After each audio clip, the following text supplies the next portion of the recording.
Hello दोस्तों, welcome to PW only IAS. दोस्तों, अभी अभी यूपीएससी के द्वारा 2022 के प्रीलिम्स की आंसर की रिलीज कर दी गई है। अगर आप थोड़ा नोटिस करोगे तो पिछली बार जो प्रीलिम्स हुआ था वो हुआ था 5 जून को एंड आज तारीख क्या है, 4 जुलाई। तो लगभग एक साल एक महीने के बाद यूपीएससी के द्वारा ये प्रीलिम्स की आंसर की रिलीज करी गई है, तो काफी लंबा टाइम हो गया, राइट। अब अगर हम इस पर्टिकुलर आंसर की तरफ थोड़ा देखें तो हमें देखने को मिलेगा कि जो जीएस पेपर 1 था उसके अंदर यूपीएससी के द्वारा एक क्वेश्चन को ड्रॉप किया गया है, दैट इज क्वेश्चन नंबर 61 जो सेट ए में है। एक क्वेश्चन तो सर ये हो गया। उसी तरह से अगर हम बात करें सी सेट के क्वेश्चन की, तो सी सेट के पेपर के अंदर भी आप नोटिस करोगे कि क्वेश्चन नंबर 36 सीरीज ए के अंदर ड्रॉप किया गया है। तो टोटल 79 क्वेश्चन यहाँ पे हमें देखने को मिलेंगे। अब इसके साथ में ही इंडियन फॉरेस्ट सर्विस जो आईएफएस होता है उसकी मार्कशीट भी आप कहीं ना कहीं डाउनलोड कर सकते हो जिन स्टूडेंट ने फॉरेस्ट सर्विसेज का एग्जाम दिया था। अब ये सर कौन से क्वेश्चन थे उनको भी देख लेते हैं जरा। जब हम बात करते हैं पेपर 1 की, तो हमें ये जो इकोनॉमी का क्वेश्चन है ना, इसके इस क्वेश्चन को यूपीएससी ने ड्रॉप किया है।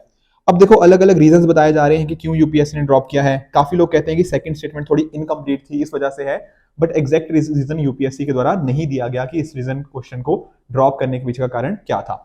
सिमिलरली अगर मैं बात करूं सी सेट की, तो ये जो ब्लड रिलेशनशिप के ऊपर क्वेश्चन होता है उसके अंदर हमें देखने को मिला, या फिर आप इसको फैमिली ट्री की कैटेगरी में भी डाल सकते हो, जिसको यूपीएससी ने यहाँ पे ड्रॉप किया है।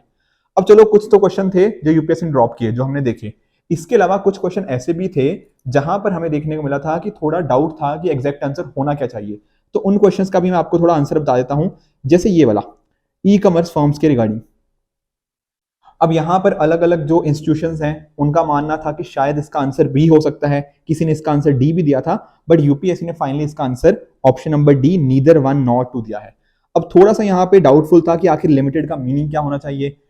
तो एक्सपेक्टेड था कि शायद लिमिटेड का मीनिंग ये होता है कि एक लिमिट होती है कि कितना वो वहां पर सेल कर सकते हैं अपने प्लेटफॉर्म के ऊपर, बट नहीं, यूपीएससी ने इसको गलत मानते हुए बोला है कि नहीं, ऐसी कोई लिमिट नहीं है। तो आंसर यूपीएससी द्वारा डी दिया गया है। थोड़ा अनएक्सपेक्टेड है, बट हाँ, आंसर फाइनल यूपीएससी ने इसी को कंसिडर किया है। उसी तरह से एक क्वेश्चन है पॉलिटी का जो काफी सरप्राइजिंग आंसर आया है यूपीएससी की तरफ से with regards to the writs, जब हम बात करते हैं मैंडमस की। ठीक है, हमने लक्ष्मीकांत के अंदर भी इसको पढ़ा है। ठीक है, तो इस वजह से 1 एंड 3 एक्सपेक्टेड एक आंसर था काफी सारे इंस्टीट्यूशंस के द्वारा, बट एक्चुअल आंसर जो यूपीएससी ने प्रोवाइड किया है वो ऑप्शन नंबर डी, जहां पर ऑप्शन स्टेटमेंट 2 दैट इज मैंडमेस को, इस पर्टिकुलर स्टेटमेंट को भी करेक्ट माना है यूपीएससी ने। तो ये कुछ क्वेश्चन थे जो डाउटफुल थे। इसके अलावा आप नोटिस करो कौटिल्य का अर्थशास्त्र। अब ये जो क्वेश्चन था ना, काफी डिटेल्ड रिसर्च चाहिए थी इसके लिए कि एग्जैक्ट आंसर होना क्या चाहिए। यूपीएससी के द्वारा आंसर दिया गया है ऑप्शन बी 2 एंड 3, और उन्होंने पहला जो स्टेटमेंट है कि एक पर्सन को स्लेव बनाया जा सकता है as a result of his judicial punishment, इसको यहां पे गलत माना है। ठीक है ना, तो आंसर इसका डी नहीं दिया यूपीएससी ने, इसका आंसर यूपीएससी ने दिया है ऑप्शन नंबर बी।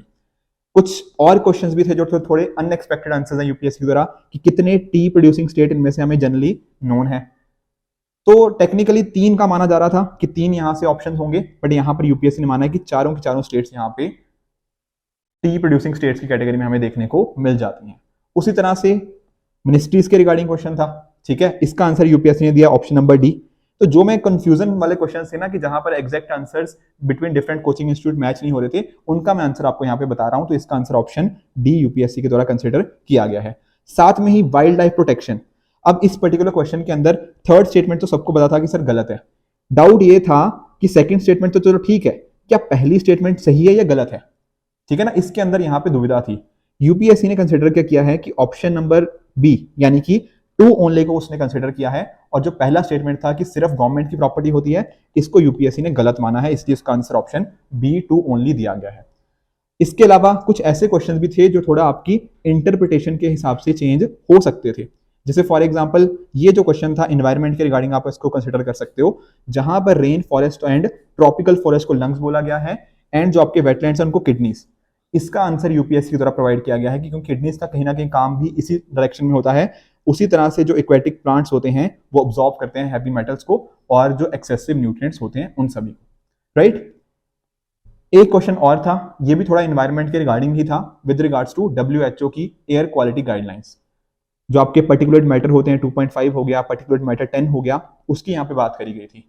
अब इसमें अगर आप नोटिस करोगे तो स्टेटमेंट 1 एंड स्टेटमेंट 4 ये तो बिल्कुल करेक्ट थे कि ज्यादा ओजोन होने से कहीं ना कहीं अस्थमा हो सकता है। डाउट ये था कि क्या एक्चुअल में PM10 आपकी जो ब्लड स्ट्रीम होती है उसके अंदर एंटर कर पाएगा, क्या लंग बैरियर को पेनिट्रेट कर पाएगा। यहां पे कंफ्यूजन थी। तो 1 एंड 4 तो बिल्कुल ठीक थे, तो आपका ऑप्शन ए या बी में से कोई आंसर बनना था, और यूपीएससी ने कंसिडर किया है इसका ऑप्शन नंबर ए। ठीक है, बहुत सारे इंस्टीट्यूशंस के द्वारा ऑप्शन बी बोला गया था, बट नहीं, यूपीएससी ने इसका ए ऑप्शन कंसिडर किया गया है। ठीक है, एक छोटा सा क्वेश्चन और भी था ज्योग्राफी के रिगार्डिंग, ये भी थोड़ा डाउटफुल था, बट इसका आंसर भी मैं आपको बताता हूँ कि ऑप्शन नंबर बी 2 ओनली। देखो कुछ क्वेश्चन ऐसे थे कि हाँ थोड़ा ज्यादा रिसर्च की वजह से या फिर उनको आंसर फाइंड करने के लिए हमें ज्यादा डिटेल चाहिए होती थी, कुछ ऐसे क्वेश्चंस थे।